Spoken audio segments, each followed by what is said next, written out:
ആദി, പിണങ്ങല്ലേ. ഓർക്കാഞ്ഞിട്ടല്ല, അന്വേഷിക്കാഞ്ഞിട്ടും അല്ല. എല്ലാം ഞാൻ അറിയുന്നുണ്ടായിരുന്നു. പണിക്കരമ്മാവൻ വഴി.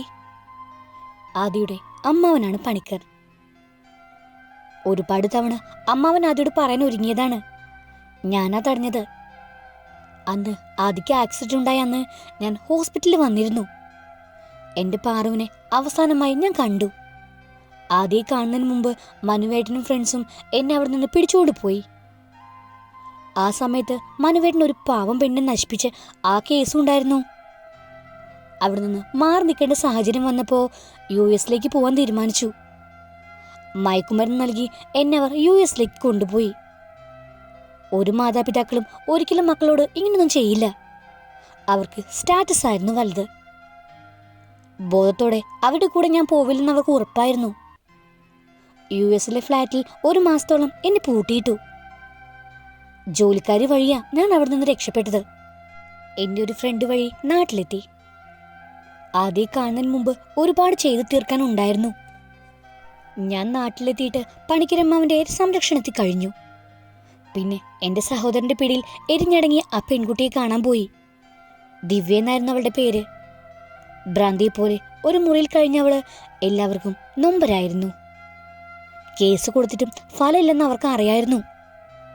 എൻ്റെ സഹോദരനാൽ ക്രൂശിക്കപ്പെട്ട ആദ്യത്തെ പെണ്ണായിരുന്നില്ല അവള്. അവളെ ആദ്യം ജീവിതത്തിലേക്ക് കൈപിടിച്ച് നടത്തി ഒരു സഹോദരിയായി നിന്ന് ഞാൻ അവളെ ഉയർത്തിയെടുത്തു. അവൾ ജീവിതത്തിലേക്ക് തിരിച്ചു വന്നു. ഇപ്പോൾ പഠനത്തിന് മാത്രമാണ് അവളുടെ ശ്രദ്ധ. ഒരു IPS ഓഫീസറായി. അവളെപ്പോലെ പീഡിപ്പിക്കപ്പെട്ട പെൺകുട്ടികൾക്ക് വേണ്ടി പോരാടാനാണ് അവളുടെ തീരുമാനം. ഒരു പെൺകുട്ടിക്ക് പഠിക്കാനുള്ള എല്ലാം ഞാനും പഠിച്ചു. കരാട്ടയൊക്കെ. എൻ്റെ പാറുവിനെ ഇല്ലാതാക്കി എൻ്റെ ആദിയെ ആ കോലത്തിലാക്കിയവരോട് പ്രതികാരം ചെയ്യാനായിരുന്നു തീരുമാനം. പണിക്കരമ്മാവനും എൻ്റെ ഒപ്പം നിന്നു. മനുവേട്ടൻ്റെ കൈകളാലാണ് നമ്മുടെ പാറു കൊല്ലപ്പെട്ടത്. ടിപ്പറിനുള്ളിൽ അവനും ഉണ്ടായിരുന്നു. വണ്ടിയിൽ നിന്നും തെറിച്ചു വീണ പാറുവിന് കുഴപ്പമൊന്നും പറ്റിയിരുന്നില്ല. അവളെ അവനും ഡ്രൈവറും ചേർന്ന് മൃഗീയമായി പീഡിപ്പിച്ചു. അതിനുശേഷം ടിപ്പറിന്റെ വീലുകളിൽ കയറ്റിയിറക്കി. പോസ്റ്റ്മോർട്ടം റിപ്പോർട്ടിൽ ആക്സിഡന്റ് ആക്കി തീർത്തു. ഡ്രൈവർ വഴി സത്യങ്ങൾ അറിഞ്ഞു. എൻ്റെ ഫ്രണ്ട് വഴി അവനെ നാട്ടിലെത്തിച്ച് അവളെ കാണാനായി വന്ന അവനെ കെട്ടിയിട്ട് ബ്ലേഡ് കൊണ്ട് ശരീരം മുഴുവൻ വരഞ്ഞ് 2 ദിവസം നരകിപ്പിച്ചു. അതിനുശേഷം ആ ഡ്രൈവർ വെച്ച് തന്നെ അവൻ്റെ ശരീരത്തിൽ വണ്ടി ഓടിച്ച് കയറ്റി അവനെ കൊന്നു.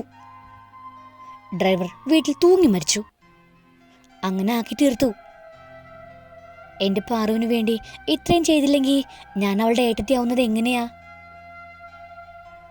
ആദി പൊട്ടിക്കരഞ്ഞുകൊണ്ട് ബെഡിലേക്കിരുന്നു. എൻ്റെ പാറു, അവൾ ഇത്രയും അനുഭവിച്ചിട്ടാണ് ഈ ലോകത്ത് നിന്ന് പോയതെന്ന് അറിഞ്ഞില്ലല്ലോ ദൈവമേ. അവൻ തല ഉയർത്തി അവളെ നോക്കി. അവൾ അവനരികിലേക്കിരുന്നു. അവനില്ലാതാക്കിയതിൽ നിനക്ക് വിഷമം വല്ലതും ഉണ്ടോ? ഇല്ലാതെ ഇങ്ങനെയുള്ള സഹോദരന്മാർ ജീവിച്ചിരിക്കാത്തതാണ് നല്ലത്. അവനവിടെ ചേർത്ത് പിടിച്ച് നെറ്റിയിൽ ചുണ്ടുകൾ അമർത്തി. ഇത്രയും ധൈര്യം എൻ്റെ പെണ്ണുണ്ടെന്ന് അറിഞ്ഞില്ല. വാശിയായിരുന്നു ആദ്യ ജീവിതത്തിലേക്ക് മടങ്ങി വരുമ്പോൾ പാറുവിനെ ഇല്ലാതാക്കിയവരെ ഈ ലോകത്ത് നിന്നും പറഞ്ഞു വിട്ടിട്ട് ആദിയുടെ മുന്നിൽ വരൂ എന്ന്. അവന്റെ നെഞ്ചിലൊട്ടി ആ പെണ്ണിരുന്നു. അവനവളെ ചേർത്ത് പിടിച്ചു. 2 പേരുടെ ഇടയിൽ മൗനം താളം കേട്ടി നിന്നു. 2 പേരുടെയും കണ്ണിൽ നിന്നും കണ്ണീർ തുള്ളികൾ താഴേക്ക് പതിയുന്നുണ്ടായിരുന്നു. അവരെ വിളിക്കാനായി വാതിൽക്കൽ വന്ന അമ്മയ്ക്കും അവൾ പറഞ്ഞ് താങ്ങാനാവുന്നതിലധികമായിരുന്നു. കല്യാണി അമ്പലത്തിലേക്കാണ് പോയത്. പാല് ചെരിഞ്ഞു പോയെന്ന് പാല് കൊടുക്കാനുള്ളിടത്തൊക്കെ പറഞ്ഞു. അമ്പലത്തിൽ ദീപാരാധന കഴിഞ്ഞിറങ്ങുമ്പോൾ ഹരിയും അമ്പലത്തിലെത്തിയിരുന്നു. 2 പേരും അമ്പലത്തിൽ നിന്ന് ഇറങ്ങി. ഹരിയേട്ടാ, ആദ്യേട്ടന്റെ മൃദു വന്നിട്ടുണ്ട്. ആണോ? കാത്തിരുന്ന് കണ്ടപ്പോ അമ്മയ്ക്കും അതിക്കും സന്തോഷമായി കാണുമല്ലേ? അതെ ഹരിയേട്ടാ. നന്ദന വന്നിട്ടുണ്ടോ? ഉണ്ട്, ഭാഗം ചോദിച്ചാ വന്നത്. ഞാനും കുറെ പറഞ്ഞു. അമ്മേനെ സപ്പോർട്ട് ചെയ്ത് സംസാരിച്ചു. അതവള് ഒരിക്കലും പ്രതീക്ഷിച്ചെന്ന് തോന്നുന്നില്ല ഹരിയേട്ടാ. നിന്റെ അമ്മയ്ക്ക് ഇപ്പോഴാണോ ബോധം വന്നത്? സാഹചര്യം മനുഷ്യനെ മാറ്റില്ലേ ഹരിയേട്ടാ. എന്നിട്ട് അവൾ പോയോ? ഇല്ല, വീട്ടിലുണ്ട്. വയറ്റിലുണ്ടായി കുഞ്ഞിനെ കൊണ്ട് കളഞ്ഞു. ഇനി പ്രഗ്നന്റ് ആയിരുന്നു എന്ന് അറിയില്ല. സ്വത്തിനു വേണ്ടി അങ്ങനെ പറഞ്ഞതാണോന്നും അറിയില്ല.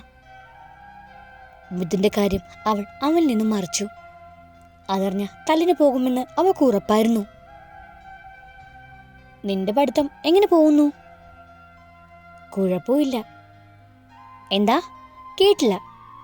അവൻ അവളുടെ ചെവി പിടിച്ചു. കുഴപ്പമില്ല പോലും. നന്നായി പഠിച്ചില്ലെങ്കിൽ നിന്നെ ഞാൻ ശരിയാക്കും, നോയിക്കോ. വേദനിക്കുന്നു, വീട് ഹരിയേട്ടാ. അവൻ കൈയെടുത്തു. ഡീ. അവൾ ചെരിഞ്ഞു നോക്കി. അവളെ നെഞ്ചോട് ചേർത്ത് പിടിച്ചു. പെട്ടെന്ന് പഠിച്ച് ജോലി വാങ്ങിയിട്ട് വേണം എനിക്ക് കൊണ്ടുപോവാൻ. അവളുടെ മൂക്കിൻ തുമ്പിൽ പിടിച്ചുകൊണ്ട് അവൻ പറഞ്ഞു. അവളുടെ മുഖം ചുമന്നു പോയിരുന്നു. അവൻ മുഖം കുനിച്ച് അവളുടെ ചുണ്ടിൽ അമർത്തി ചുംബിച്ചു. അവൾ കൈകൊണ്ട് അവനെ ചുറ്റിപ്പിടിച്ചു. അവൻ നെഞ്ചിലേക്ക് തല ചായച്ചു. അവനോട് ചേർന്നിരിക്കുന്നോളം സുരക്ഷിതത്വം വേറെ എങ്ങുമില്ലെന്ന് അവൾക്ക് തോന്നിയിരുന്നു. മൃദുമുറിയിലേക്ക് വരുമ്പോ ആദ്യ ജനാല വഴി പുറത്തേക്ക് നോക്കി നിൽക്കുമായിരുന്നു. ആദി. അവന്റെ വയറിലൂടെ കൈ ചുറ്റി മുതുകിൽ മുഖമർത്തി അവൾ വിളിച്ചു. ആദി. എന്താടി? അവൻ അവളുടെ കൈയെടുത്ത് അവൾക്ക് നേരെ തിരിഞ്ഞു. അവൾ അവൻ നെഞ്ചിലേക്ക് ചാരി നിന്നു. പെട്ടെന്ന് ഒരു മിന്നൽ ആകാശത്ത് നിന്നും ഭൂമിയിലേക്ക് പതിച്ചു. ചെറിയ ചാറ്റൽ മഴയായി തുടങ്ങി ഇടിവെട്ടി മഴ അതിശക്തമായി ഭൂമിയിലേക്ക് പതിച്ചു. അവൻ അവളെ ചേർത്ത് പിടിച്ച് വരാന്തയിലേക്ക് ഇറങ്ങി. അവൻ അവളുടെ മടിയിൽ തല ചായ്ച്ചു. ഒരിക്കലും പ്രതീക്ഷിച്ചില്ല മൃദു നീ എന്നെ തേടി വരുമെന്ന്.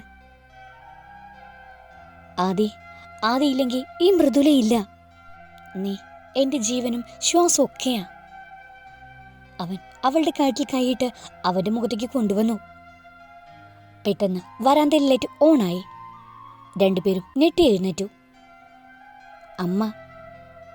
ആദി, നീ പോയി ഉറങ്ങൂ. മൃദുല എന്റെ ഒപ്പം കിടന്നോളും. അമ്മ. അത് എന്താടാ? നീ ആരും അറിയാതെ താലി കെട്ടിയെന്ന് പറയുന്നു. അവളുടെ കഴുത്തിൽ താലിമാലയും ഇല്ല. നാളെ ഇവിടുത്തെ ക്ഷേത്രത്തിൽ പോയി താലി കെട്ടിയിട്ട് മതി നിന്റെ മുറിയിൽ കിടത്താം. മോള് വാ. മൃദുലയുടെ കൈ പിടിച്ച് അമ്മ അകത്തേക്ക് നടന്നു. അവൾ തിരിഞ്ഞ് അവനെ നോക്കി ചിരിച്ചു. ഈ അമ്മയുടെ ഒരു കാര്യം. തലയിൽ കൈവച്ചുകൊണ്ട് തിരിഞ്ഞു നോക്കി മുറിയിലേക്ക് പോയി. കിടന്നിട്ട് ഉറക്കം വന്നില്ല അവന്. അമ്മയുടെ മുറിയുടെ വാതിൽ തുറന്നു നോക്കിയപ്പോൾ അകത്ത് കുറ്റിയിട്ടിരിക്കുന്നു. അമ്മ ചതിച്ചു. നിരാശയോടെ വീണ്ടും മുറിയിലേക്ക് പോയി. ഈ ലവ് സ്റ്റോറിയുടെ ബാക്കി കേൾക്കാൻ നിങ്ങൾക്ക് താല്പര്യമുണ്ടെങ്കിൽ സബ്സ്ക്രൈബ് ചെയ്ത് സപ്പോർട്ട് ചെയ്യുക. കൂടുതൽ തന്നെ ബെല്ലൈക്കണും പ്രസ് ചെയ്യാൻ മറക്കരുത്. Thank you.